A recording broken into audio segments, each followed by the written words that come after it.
তো হরে কৃষ্ণ, রাধে রাধে মিত্র, সবাইকে তাহলে হরি বল। ঠিক আছে, আর আজকে হচ্ছে 30শে জুন। ঠিক আছে, তো জুন মাসের শেষ দিন। ঠিক আছে, তো আর কালকে হচ্ছে জুলাই মাসের প্রথম দিন। তো গতকাল তো স্নান যাত্রা হয়ে গেল এবং জগন্নাথ মন্দির বন্ধ হয়ে গেল আপাতত। তারপর রথযাত্রা হবে, তারপর আরও ধরতে গেলে 1-1.5 সপ্তাহ পর উল্টো রথ, তারপর ধরতে গেলে খুলবে। এখনই 2 সপ্তাহ মতো বন্ধ থাকবে ধরুন, তো ওখানে আরও তারপর 1-1.5 সপ্তাহ পরে খুলবে। তো প্রায় 2 মাস ধরতে গেলে, এই প্রায় 1 মাস ধরতে গেলে মিত্র, পুরীর জগন্নাথ মন্দির বন্ধ এবং আরও কিছু জগন্নাথ মন্দির এরকম বন্ধ থাকতে পারে। না হলেও 1-1.5 সপ্তাহ ধরতে গেলে 8-9 দিন তো বন্ধ থাকবেই ধরুন, সমস্ত জগন্নাথ মন্দির বা সমস্ত মন্দির ধরুন, তাই না, থাকতে পারে। বা অনেক জায়গায় বিজয় বিগ্রহ নিয়েও রথযাত্রা হতে পারে, সেটা না, মন্দির খোলা থাকতে পারে। একমাত্র জগন্নাথ পুরীতেই আপনারা পুরো মন্দির বন্ধ পাবেন। ঠিক আছে, এখন তো যাই হোক, এখন সময়টা হচ্ছে সন্ধেবেলা, রাত্রির হতে যায়। ঠিক আছে, তো সন্ধে রাত্রি হতে যায়। তো যাই হোক, সেই বলতে গেলে মিত্র, আগের সপ্তাহে কি তার আগের সপ্তাহে মনে হয় ভালো রকম বেশ বৃষ্টি হয়েছিল। ঠিক আছে, তো মানে 2 সপ্তাহ হতে যায়। হ্যাঁ, আগের সপ্তাহে, তার আগের সপ্তাহে বৃহস্পতিবার মনে হয় বেশ ভালো 2-3 ঘন্টা মনে হয় টানা বৃষ্টি হয়েছিল মিত্র। তারপরেই টানা গরম বা এই টিপটিপে হয়তো একটু বৃষ্টি হচ্ছে একটু আধটু। তো যাই হোক, এই হচ্ছে ফিলহাল কন্ডিশন মিত্র। ঠিক আছে, তো কন্ডিশনটা কিছুটা এরকমই। আর কালকে আপনাদেরকে ভ্লগ ভিডিও বানিয়ে দেখাচ্ছিলাম না, মেঘলা পরিবেশ ছিল। কালকের থেকে টোটালি মেঘলা ধরতে গেলে। কালকে সারাদিন মেঘলা, আজকে সারাদিন মেঘলা ছিল। আজকে তাও একটু বৃষ্টি হয়েছে। ঠিক আছে, তো আজকে মাঝে মধ্যে একটু আধটু বৃষ্টি হচ্ছে, টিপটিপে বৃষ্টি, কম বেশি।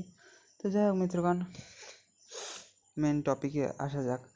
আমরা মাঝে মধ্যে আপনাদেরকে মায়াপুরের কিছু ইনফরমেশন শেয়ার করি এখানে স্ক্রিন রেকর্ড ভিডিও বানিয়ে। তো সেরকমই কিছু প্রয়াস চলছে। আর কদিন আগেই তো জানেনি আমার, মানে বিবেক চূড়ামণি বইটা পড়ছিলাম, গ্রন্থটা আদি শঙ্করাচার্যের, আমার খুব প্রিয় গ্রন্থের মধ্যে একটা এটা।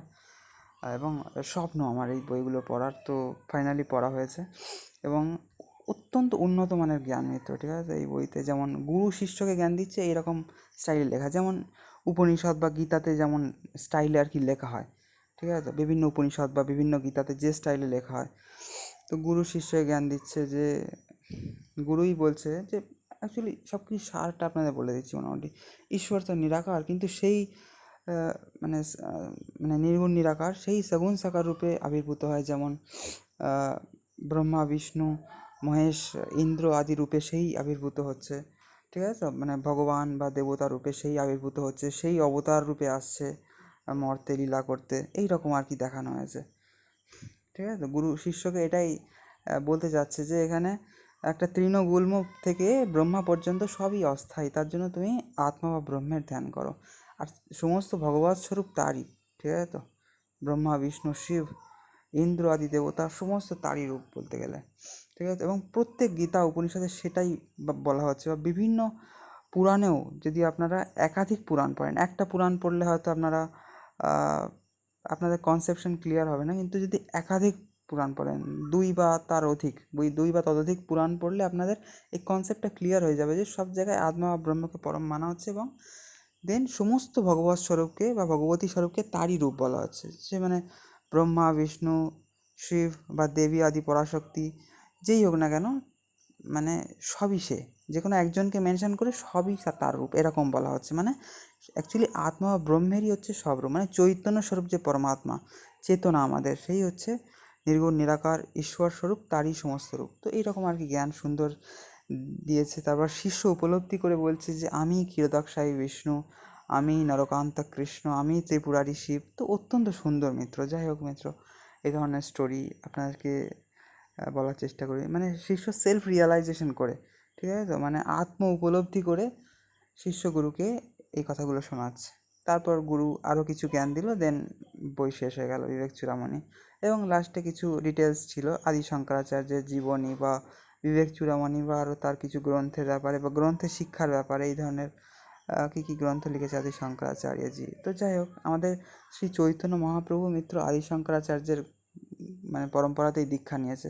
তো শঙ্করাচার্যের পরম্পরা, অদ্বৈত বেদান্ত পরম্পরা সত্যিই খুব উন্নত মানের। আসলে বেদান্তই অদ্বৈত বেদান্ত ধরতে গেলে, তাই না? যার জন্যই আমরা শঙ্করাচার্যের প্রতি খুবই শ্রদ্ধা রাখি, কারণ আমরা বেদান্ত বা বেদান্তের যে শিক্ষা এখানে বিভিন্ন উপনিষদে বা বিভিন্ন গীতায় আমরা খুবই পছন্দ করি, পড়তে ভালোবাসি। তো যাই হোক, সমস্ত জায়গায় সেই শিক্ষাই বর্তমান ধরতে গেলে। তো যাই হোক, মায়াপুরে তো এপ্রিল আর মে মাসে রিসেন্টলি ঘুরে এলাম। আগে পর্যন্ত তো মোটামুটি ম্যাক্সিমাম আমি এতেই থেকেছি, মায়াপুর ইস্কনেই। শুধু একবার ধরতে গেলে 2025 সালে মনে হয় মার্চ এপ্রিল মাসে যখন গিয়েছিলাম, তখনই শ্রীচৈতন্য গৌড়ীয় মঠে ছিলাম, তাও জাস্ট রাত্রিটা ধরতে গেলে শ্রীচৈতন্য গৌড়ীয় মঠের একটা বিল্ডিংয়ে, একটা ভবনে আর কি। তো তারপর এই প্রথম এপ্রিল মাস অবধিও ধরতে গেলে ইস্কনেই ছিলাম, আর ম্যাক্সিমাম আমি ধর্মশালাতেই থাকি।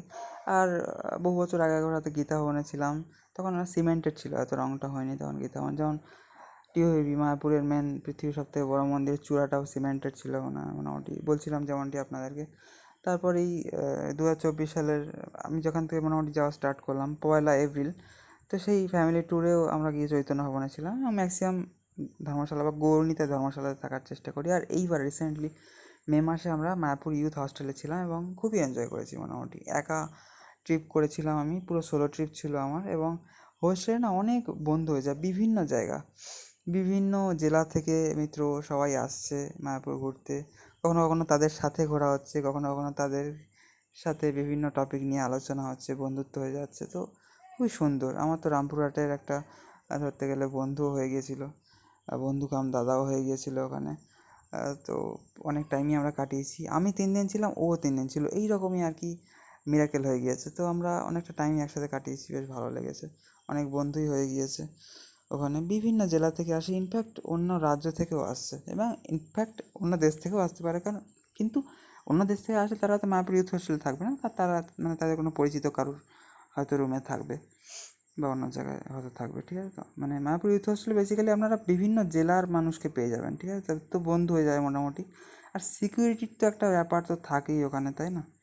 সিকিউরিটির তো ব্যাপার থাকবেই। আর একটা ডিসঅ্যাডভান্টেজ যেটা দেখলাম, মোটামুটি সব ঠিক আছে আজকালকার যেগুলো নিট মানুষের, তো মোটামুটি খুব একটা হিট ওয়েভ নেই, মানে মোটামুটি ওয়েদার ঠান্ডা আছে রুমে, খুব একটা গরমের চাপ নেই। তারপর লিফটেরও সুবিধা আছে, কিন্তু জামা কাপড় টাঙানোরও মানে তেমন কোনো জায়গা নেই। ওই গামছাটা কোনো রকমের দেওয়ালের ধারে বেডের মাথার দিকটা বলতে গেলে মানে টাঙানো গিয়েছিল, যেমনটি আপনাদেরকে আমি দেখিয়েছিলাম, ঠিক আছে তো ভিডিওতে। তো দেখেছেন আই থিঙ্ক আপনারা আমার মায়াপুর সিরিজ মে 2026-এ, তো যেটা আমার মায়াপুর ইউথ হস্টেলের উপরে অনেক ডিটেল ভিডিও বানানো ছিল। তো এই আর কি ব্যাপার মিত্র, বিভিন্ন জেলা থেকে আপনাদের অনেক বন্ধু হয়ে যাবে, ইনফ্যাক্ট বাইরের রাজ্য থেকেও আসতে পারে। উড়িষ্যার পুরী থেকে পর্যন্ত একজন এসেছিল, জাস্ট একটা একটা রাত্রির জন্য, রাত্রিরে এসে পরের দিন ভোরে বেরিয়ে গেছে দেখি। তো যাই হোক, সে হয়তো মন্দিরে গিয়ে মঙ্গল আরতি থেকে বেরিয়ে যাবে। তো যাই হোক, জাস্ট নাইট স্টে করতেই আসে অনেকে। একটা কলকাতা ছিল ওই রকম, জাস্ট নাইট স্টে করতে এলো, রাত্রিরে এসে সকালের দিকে বেরিয়ে গেল হয়তো। তো যাই হোক, ইউথ হোস্টেল তো এই জন্যই না মিত্র, সব জায়গায় থাকা উচিত। কারণ হোটেলের রুম না দিতে চায় না খুব একটা, একটা সিকিউরিটির ব্যাপার থাকে, কে কী করে বসবে, সেই জন্য হয়তো দিতে চায় না। তো যাই হোক, ওই জন্য হোস্টেল বা হোস্টেল সিস্টেমে রুম ভাড়া দেওয়া, বা এই মায়াপুর ইউথ হোস্টেল বা গভর্নমেন্ট ইউথ হস্টেল বা এই ধরনের যে সিস্টেম, এটা খুবই দরকার। যেমন উত্তরপ্রদেশের মিত্র বৃন্দাবনে আছে যে মানে ট্যুরিস্ট ফ্যাসিলিটেশন সেন্টার, ওখানকার সরকারের, তো তেমনই থাকা দরকার খুব এরকম, ঠিক আছে। তো গভর্নমেন্টের ইউথ হস্টেল সিস্টেম একটা খুবই থাকা দরকার, নাহলে খুব সমস্যা মিত্র, ঠিক আছে। তো যাই হোক, আমাদের মতো সোলো ট্রাভেলারদের বা ব্যাকপ্যাকার্সদের আর কি। তো যাই হোক মিত্র, সবাই খুব ভালো থাকবেন, জুড়ে থাকবেন আমাদের চ্যানেলে, দেখতে থাকবেন আমাদের চ্যানেলে সব নতুন পুরনো সুন্দর সুন্দর ভিডিওস তাহলে এখানে, ঠিক আছে তো। সবাইকে তাহলে রাধে রাধে মিত্র, হরে কৃষ্ণ হরি বল। আর কদিন আগে কি বিচ্ছিরি ভূমিকম্প হয়ে গেল মিত্র বিদেশে, তাই না? আর আজকেই দেখছিলাম খবরে যে বিচ্ছিরি অবস্থা মিত্র, ইউরোপ আমেরিকায় প্রচণ্ড হিট ওয়েভ চলছে, প্রচণ্ড গরম মানে পড়ছে। আমরা তো জেনে আসি জেনারেলি বাইরের দেশগুলোতে, মানে ওই সমস্ত ইউরোপ আমেরিকান কান্ট্রিজগুলোতে, ইউরোপিয়ান আর আমেরিকান কান্ট্রিজগুলোতে বা এই সমস্ত ইউরো আমেরিকা ইত্যাদি মহাদেশে মানে সাধারণত ঠান্ডাই থাকে সারা বছর। কিন্তু এখন মিত্র হিট ওয়েভও আসছে প্রচণ্ড। কয়েক বছর আগেও মনে হয় এরকম হয়েছিল, ইউরোপে প্রচুর মানুষ মারা গিয়েছিল, এবং এখনও ইউরোপে অনেক মানুষ মারা গিয়েছে, এবং আমেরিকাতেও এর প্রভাব পড়ছে নাকি, আমেরিকাতেও হিট ওয়েভ বাড়ছে মিত্র এখানে। তো যাই হোক, ভারতে তো আপাতত হিট ওয়েভ চললো ভালোই, এবার আস্তে আস্তে কমার কথা, বর্ষা পড়ছে, তারপর আস্তে আস্তে দুর্গা পুজোর সময় থেকে বা তারপর থেকে আশা করি ওয়েদার ঠিক হয়ে যাবে। আমাদের বাংলার দক্ষিণবঙ্গে তো প্রচণ্ড গরম থাকে, তাও আশা করা যায় এবার আস্তে আস্তে ঠিক হয়ে যাবে। তো যাই হোক, আজকে 30শে জুন মিত্র, জুন মাসের শেষ দিন, কালকে তো 1 জুলাই। তো যাই হোক, এখন সন্ধে রাত্রির হতে যায়, যেমনটি বললাম আজকে মোটামুটি কম বেশি বৃষ্টি হয়েছে, এবং সারাদিন টুকটাকি টিপটিপে বৃষ্টি হচ্ছে আজকে। কালকে হয়তো সামান্য একটু টিপটিপ হয়েছিল, আজকে মোটামুটি ভালো। যাই হোক, এখানে বাবার স্ক্রিন রেকর্ডিং চলতে চলতেই ফোন বন্ধ হয়ে গিয়েছে দেখি। তো যাই হোক, আশা করি মানে ভয়েসটা রেকর্ড হয়েছে। তো যাই হোক মিত্রগণ, এই হচ্ছে ফিলহাল ব্যাপার। মানে 10 মিনিট হয়ে গিয়েছে যেহেতু স্ক্রিনই বন্ধ হয়ে গেল দেখলাম। তো রেকর্ড চলছে যেহেতু আই থিঙ্ক অসুবিধা নেই। তো ঠিক আছে, তো সবাই ভালো থাকবেন। কালকে খুব সামান্য হাতে টিপটিপ বৃষ্টি হয়েছে, আজকে মোটামুটি টিপটিপ বৃষ্টি প্লাস একটু ওই দুপুর বা বিকেলের দিকটা একটু টানা বৃষ্টি হয়েছে হালকা ফুলকা, ঠিক আছে তো। তো যাই হোক মিত্রগণ, সবাইকে রাধে রাধে। তাহলে হরে কৃষ্ণ, এখানে হরি বল, ঠিক আছে তো।